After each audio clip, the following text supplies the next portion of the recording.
Bedouin man, you can observe him how he makes bread. We use here flour, water, and salt, and make this dough. And after that, we stretch it like him first, and with this ruler, and after that, with between his hands, make it bigger like this. Put it in the iron sheet. Becomes maybe in 1 minute ready to be eaten. Okay? Have you seen him doing it? Yes? Yeah. So I will choose someone to do like him. And you can take photos for your partner. For example, I can choose you.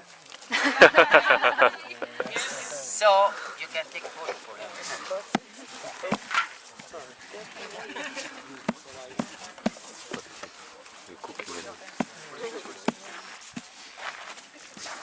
يلا اديله واحدة.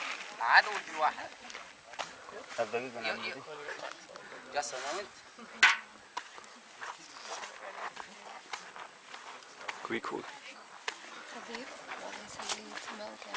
Okay. The one I will choose, he can sit here. Okay.